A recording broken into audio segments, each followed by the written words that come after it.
living the van lifestyle has a lot of adventures. And your expectation is, I'm going to have fun. But things happen, and they're going to happen.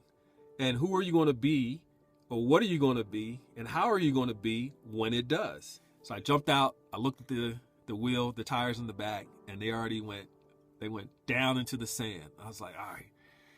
So, all right, I'm gonna see if I can do the rock method, which is works during snow and it does work in certain conditions. But this sand is super dry. So if it had any moisture, it might have worked because it would have compressed it. But this sand was just dust, basically. So I tried that and I went down a little further. I was like, all right, stop. Now, there's something in that moment when we can get overcommitted and over-determined and not actually stop. And I'm glad I told myself, all right, stop. Get out there and level out this dip that I was in, because all it was going to do was just spin and go further down and further down. So I stopped myself, but a part of me was so determined, like, no, I can get out of here. I try it again. Yeah, no. I was like, all right, let me. I got out there, and literally I just started digging out the area to make it level. And then I looked at it and I was like, there's no traction. Start gathering the stones, big ones, small ones, gravel, anything to get the traction. So I did that. It was successful. So in that moment, I became determined. I was like, I just want to stay here. Had I let that go, I probably would have made the decision, this may not be the best spot to camp out for the night. So I got out of there, drove the area, looked at another spot, and I was like, all right, this seems like to be a cool spot.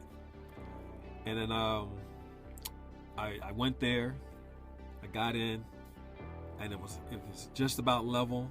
So I said, well, let me just back up just a little bit, and I'll be good. Then I was just ready to just be here for the night, probably spend here 2-3 nights, because I was prepared to spend at least 2 to 3 nights there.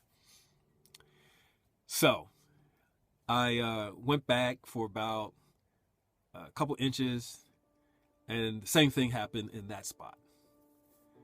And because I was in this mind frame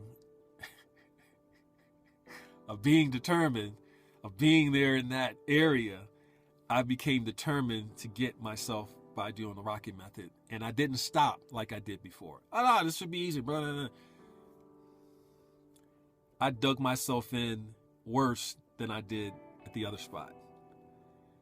And now I'm looking at it, I'm assessing, I'm like, oh wow, I went down a little further than the other one.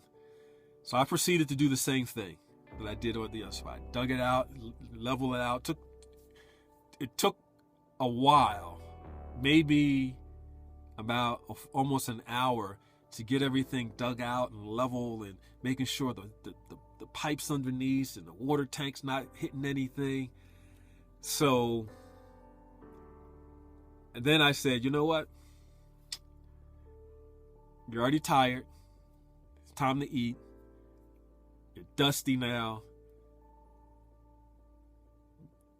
Just jack up a little part of the vehicle to level out, and then go ahead and take a shower, get something to eat. That was what there was to do.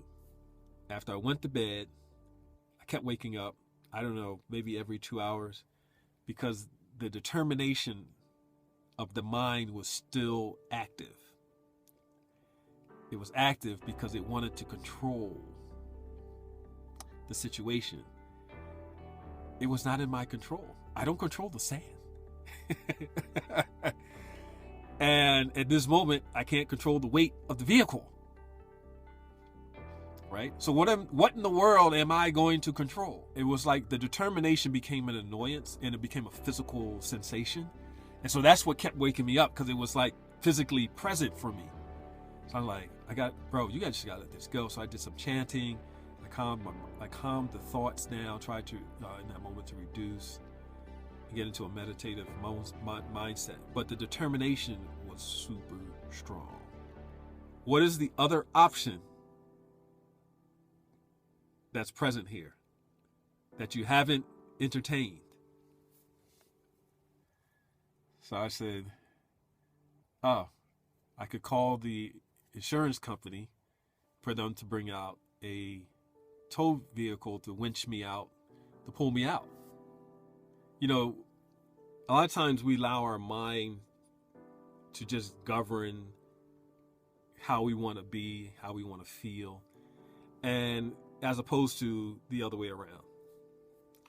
It is you as the being that has the power, the control. I don't want to use the control word in this, but you have the power to shift your mindset. And if you allow your mind and the memories that it has from previous experiences, you realize your mind in this moment may not be your friend.